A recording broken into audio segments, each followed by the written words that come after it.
Now let's talk about the informal fallacies. Fallacies came from the Latin word fallo, which means to deceive. There are two kinds of fallacies, formal fallacies and informal fallacies. Formal fallacies may be identified through mere inspection of the form and structure of the argument. Examples of these are illicit major, illicit minor, and undistributed middle. Informal fallacies, on the other hand, can only be detected through analysis of the content of the argument. Examples of these are ambiguity, which includes equivocation, insufficient evidence, which includes hasty generalization and accident, and irrelevance. You may refer to our previous video lectures to review these examples.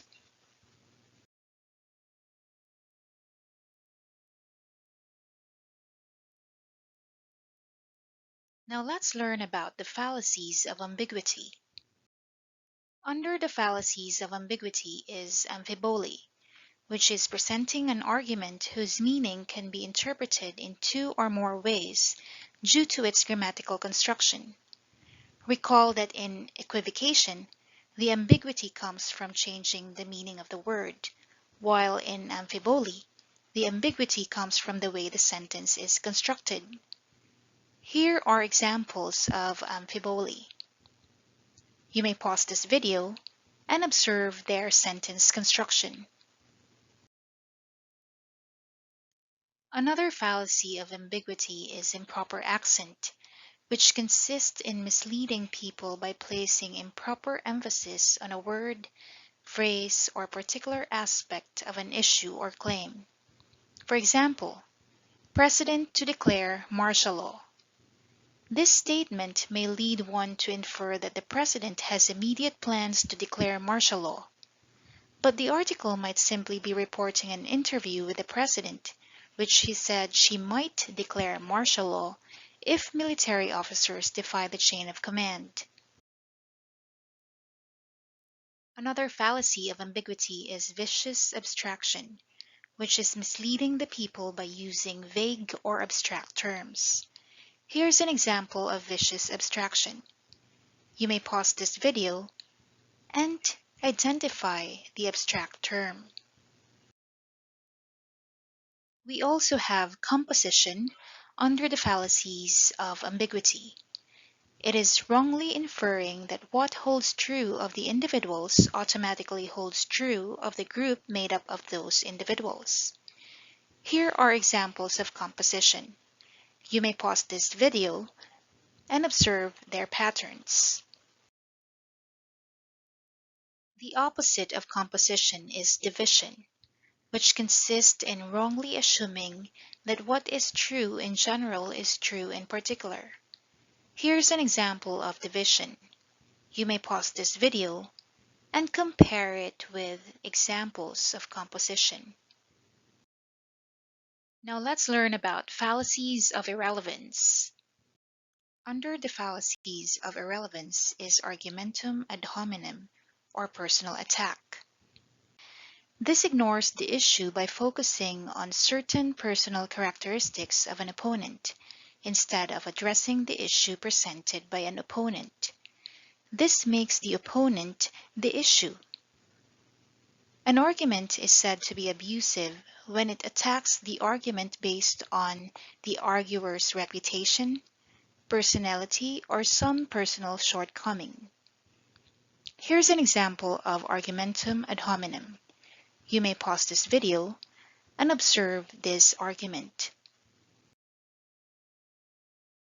Another kind of argumentum ad hominem is circumstantial, or tu quoque, which consists in defending one's position by accusing his or her critic or other people of doing the same thing in the past. It is not logical to absolve oneself of his or her own guilt by saying that the opponent has done the same thing in the past. Here's an example of circumstantial argumentum ad hominem, or tu quoque. You may pause this video and study this argument. Also under the fallacies of irrelevance is Argumentum Advercundium, or appeal to pity. Here the judge is persuaded to accept an argument not for its strength but because of the counsel's emotional appeal to pity.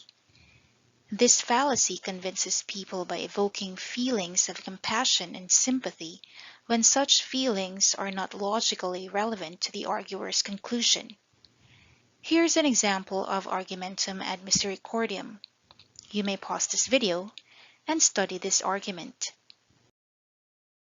Also under Fallacies of Irrelevance is Argumentum Advercundium, or appeal to fear, which is persuading others to accept a position by using threat or pressure instead of presenting evidence for one's view. The strength of this lies on the fear it creates to people, which leads them to agree with the argument. Here's an example of Argumentum Advercundium. You may pause this video and observe this argument. Take note, however, that not all threats involve fallacies. If certain consequences are a natural outcome of an action, calling its attention would be very much appreciated. Also under Fallacies of Irrelevance is Petitio Principii, or begging the question, which is designed to persuade people by means of the wording of one of its premises. One of its kind is arguing in circle, which makes use of its conclusion to serve as its premise. Here's an example of arguing in circle. You may pause this video and observe the pattern.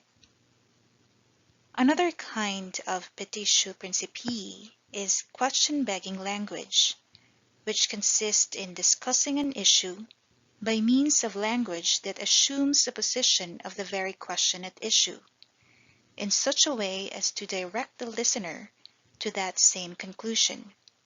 This prematurely assumes that a matter that is or may be at issue has already been settled.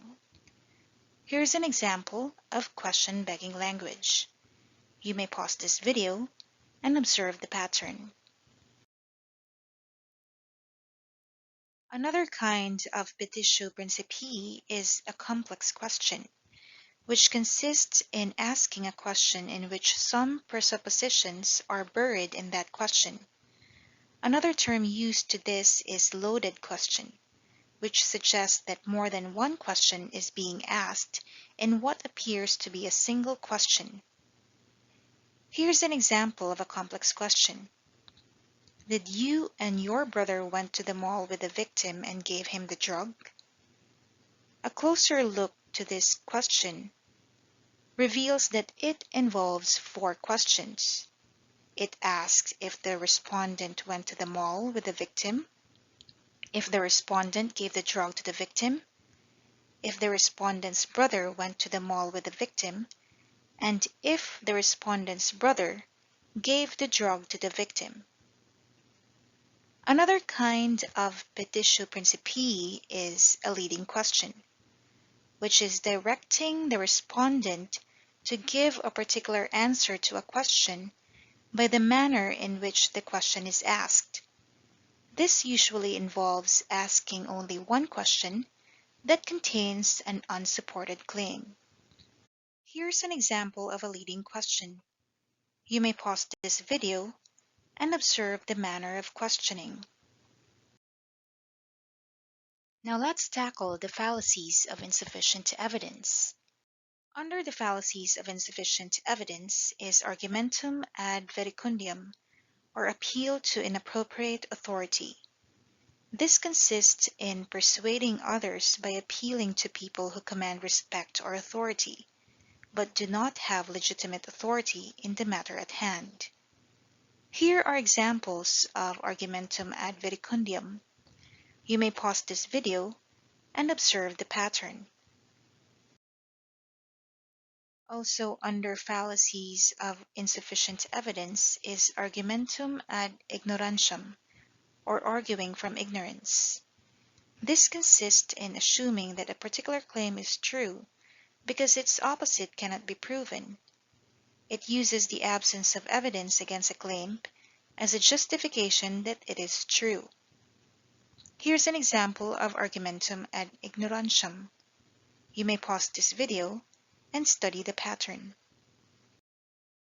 And finally, under the fallacies of insufficient evidence, is false dilemma. It arises when the premise of an argument presents us with a choice between two alternatives and assumes that they are exhaustive when in fact they are not. Here's an example of false dilemma. You may pause this video and observe that the arguer here presupposes that there are only two alternatives. 1. Implement warrantless arrest to stop terrorism, or 2. Not implement warrantless arrest and let terrorism prevail. What is wrong here is that it overlooks the fact that there can be other ways of dealing with terrorism. So that's it for informal fallacies. Thank you for listening.